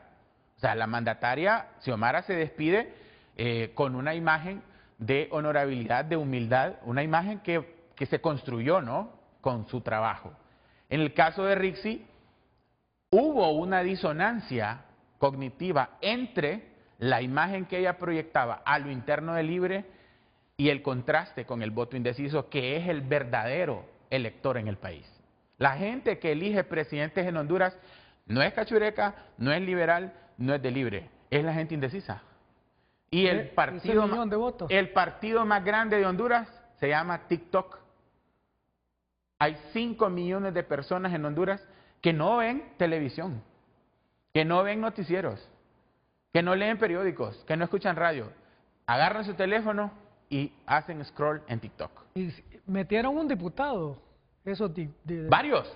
Uno que llama Ahora vamos con los errores. Primero, estos son grupos focales, la metodología de focus group. No hubo un barrido territorial de la precandidata y esto lo atribuimos porque hicimos una métrica de las actividades de los fines de semana que hacía Rixi luego de que el 1 de septiembre del 2024 la nombraron ministra de Defensa. Vimos, Rixi inició una gira departamental, visitó El Paraíso, visitó parte de Francisco Morazán, visitó el sur, pero cuando la nombran ministra, su ritmo de candidata bajó. Mientras Nasri y Nasralla visitaron más de 200 municipios. Ese bajón en el ritmo estuvo justificado porque había básicamente un consenso sobre que ella iba a ser la candidata presidencial. Y siento yo que ahí se generó una confianza, una falsa confianza en que no era necesario la territorialización de la campaña. Cuando es universalmente conocido que todo precandidato presidencial tiene que ir a darse a conocer al interior. Segundo, Libre es un frente amplio. O sea, es un partido de muchas facciones que van desde liberales, que salieron del Partido Liberal, hasta izquierdas. La imposición del movimiento 28 de junio en las internas fue un factor que generó demasiadas divisiones. Sí. Demasiadas divisiones. Yo soy del 28 de junio y te lo digo, el resentimiento hacia el 28 en todo el país generó un grave problema en la campaña general. Tanto que mucha gente no quería ir a las concentraciones o participar en el proceso electoral general por los resentimientos que se habían generado por muchos factores. Y no solo les pasó en esta elección, en la anterior también. La centralización del poder en los diputados, el hecho de que se le dio a los diputados demasiado control, los diputados que coordinaban departamentos, ¿va? Demasiado control sobre la arquitectura y la operatividad de la campaña. Háblame de esto primero, el desastre de San Pedro Sula antes de la campaña que no abarcó TikTok. No abarcó TikTok. Y el que quiere tener éxito en los públicos nuevos, en los nuevos votantes, que eran casi 1 millón, tiene que entrar ahí. ¿Qué pasó en San Pedro? San Pedro Sula mandan a Rodolfo Pastor de María y Campos, exministro de la presidencia, a unificar el partido porque San Pedro Sula es un caos. El partido está demasiado dividido y fracturado desde hace años. Rodolfo Pastor trabaja 2 o 3 meses y se da cuenta que la unidad en San Pedro Sula no se puede lograr mientras no le quiten a los diputados el control que tienen sobre esos feudos que han construido en todo el departamento y en la ciudad en particular. Que hay cantones, porque está dividida la ciudad en cantones, entonces hay cantones que responden a un solo diputado. Y que mientras no se rompa eso y no se construya una unidad de la candidatura o desde la coordinación que él se le delegó, entonces no se va a poder avanzar. Y se pelea, hay una pelea que se da entre él y estas estructuras que ya estaban y que llevaban años ahí. Entonces al final se debilita la candidatura de Rudo y entonces sacan de la manga del sombrero a Rodolfo Padilla Sonce. Esto lo hablo con propiedad porque yo fui asignado como ministro de acompañar. Estuve 1 mes antes de mi renuncia trabajando con don Rodolfo en los fines de semana, que era cuando yo podía movilizarme porque de lunes a viernes trabajaba. Entonces fuimos a San Pedro, hicimos una encuesta. En esa encuesta don Rodolfo estaba 38 puntos abajo de Roberto Contreras. 38 puntos. Entonces, cuando tenemos las conversaciones, yo les digo, bueno, vamos a hacer una lucha por alcanzar regidurías. Pero ganar la alcaldía está difícil. Imposible. Entonces, imposible. Luego la candidata sacrifica varias de sus giras departamentales para ir a trabajar en semana a San Pedro Sula. Hizo algunas actividades importantes, trató de unificar. Yo creo que en San Pedro, pues ella dejó una buena imagen de su trabajo. Pero la alta concentración de la candidata en San Pedro Sula le restó presencia en otros departamentos y eso mucha gente lo dice. Por ejemplo, hicimos un grupo focal en Lloro, hicimos otro en Colón. Ella fue 2 veces a Colón. Pero la gente te decía eso, hubiera venido más. Narri y Narrala fueron a más de 200 municipios. Ahora, los símbolos de campaña sin conexión con los imaginarios nacionales. En el caso de La Racha, uno no entendía, y en esto hay que hacer un análisis que tal vez Héctor nos puede ayudar, lo que llamamos la vulgarización o la fetichización del discurso de campaña. Para muchos eso era vulgar, eso de la racha y todo eso, pero ustedes no tienen idea. ¿Cómo pega? Métricas de redes sociales, mira las métricas. Mira Asfura, Narrala en Facebook, Narrala es el rey de Facebook. Mira cómo está Rixi segunda, Narrala, Asfura tercero. Pero mira en TikTok, Asfura tenía casi el 60% de los listenings del público en TikTok. Rixi, demasiado baja en TikTok, y Narrala era segundo. En X, que es la red más tóxica de todas y que es la que menos gente tiene en Honduras, y es donde pasamos peleando todos, éramos y teníamos una alta presencia, pero no es una red redituable políticamente. Y en Instagram, que tampoco es tan relevante porque es para públicos un poco más clase medieros, estábamos arriba. Pero acá y acá Yo sé que esto, mucha gente adulta no le gusta hacer este análisis de redes, pero los votos aquí están. Así es. Los votos están en las redes. Tendencia política. Entonces, faltó muchísimo. Si eso de la racha, hay videos de la racha que tienen 1 millón de reproducciones en TikTok. Ok, miren, aquí estaba Rixi. Todos tenemos sentimientos pro-cubanos por toda la historia de Cuba, desde los años 60. Tú dijiste que Honduras es un pueblo conservador, por muchos factores. Rixi dijo aquí, es el modelo para Honduras, el modelo alterno, Cuba. Pero te hago una pregunta, ¿vos le preguntaste eso para joderla? No, no, jamás. Oíme, ¿cuánta gente me tildó de rixista a mí? ¿Cuántas veces vino Rixi? Y también sacaron lo de Lucky, ¿verdad? Que son fuera de contexto, te lo digo algo, pero lo no, usan en las campañas. Mira, no, ella tiene que hacerse una autocrítica. Sí. Y tú debes hacerte una autocrítica también sobre Rixi. Mira, la gente, 8 millones de venezolanos transitando por Honduras simpatizaron con Venezuela. Y en un pueblo conservador, echarse encima a los militares con todos los errores cometidos por los militares, echarse encima a la iglesia, echarse encima a Estados Unidos.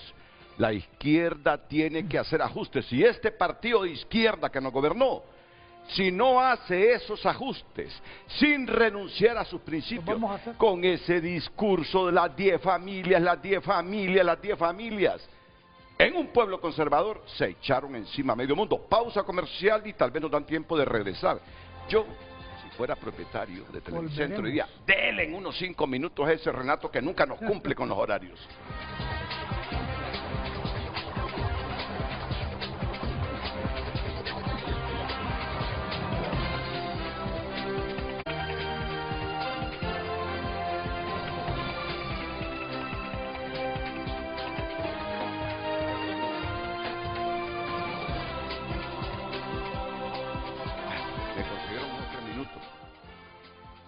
Cierto. ¿Quién fue el primero que felicitó a Juan Orlando Hernández en su segundo mandato? Daniel Ortega. Daniel Ortega. Y a Ana Riachuela también. Oíme. No, ¿sabes qué? Tú tienes razón. La política exterior de Honduras, y siendo mi amigo Eduardo Enrique Reina, pero no sé cuánta independencia tenía para manejar la política exterior. Es que no la tiene el canciller, sino que se la dictan desde el Ejecutivo. Mira, la política exterior fracasó libre. No supo canalizar esa política exterior en el objetivo de país y atraer votos. No, y perdimos la guerra mediática. O sea, es que hay una guerra mediática, todos contra nosotros. O sea, eso hay que admitirlo. Perdimos la guerra mediática. O sea, ya aquí hay que ponernos a hablar de los factores externos que decía Héctor. Y hubo una guerra contra Libre. Pero lo más importante, Renato, ya que va a finalizar el programa, es decirle a los militantes del Partido Libre que hay esperanzas.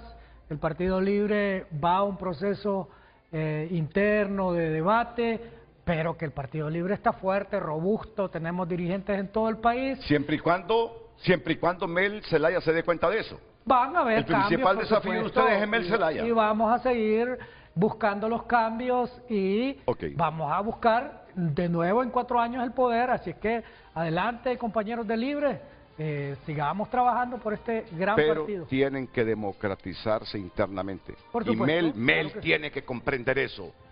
Si no él, el constructor de Libre, va a ser el destructor de Libre si no democratiza internamente el partido. Tenemos mucho respeto, pero que mucha gente estamos en contra de Héctor Soto. Sí, yo creo que es importante que Libre entienda que ahora pasa a ser oposición, que Libre en estas elecciones recibió un voto de castigo, como todo partido en gobierno, pero también un voto de miedo por esos temores a su capacidad democrática. Yo creo que comparto eso, Renato. Sí. Ahora Libre siendo oposición, su gran desafío es cómo construye una oposición donde democráticamente la gente perciba y vuelva a confiar en Libre sobre eso. Los partidos van y vuelven, yo creo que Libre tiene las condiciones para eso, pero el mayor desafío es cómo se percibe democráticamente a Libre. Si logra saltar ese paso, creo que va a tener un buen escenario futuro. Esa quemadera de llantas en un pueblo conservador como el hondureño, no le favorece a Libre. O sea, lo que nosotros tenemos que hacer, y digo nosotros porque yo no me voy a ir del partido, aunque todo el mundo pasa atacándome porque digo ciertas verdades, hay que venderle esperanza al votante 800.001 en adelante. Nosotros ya tenemos un voto duro, pero el resto del voto indeciso hay que venderle esperanza y hay que venderle fe.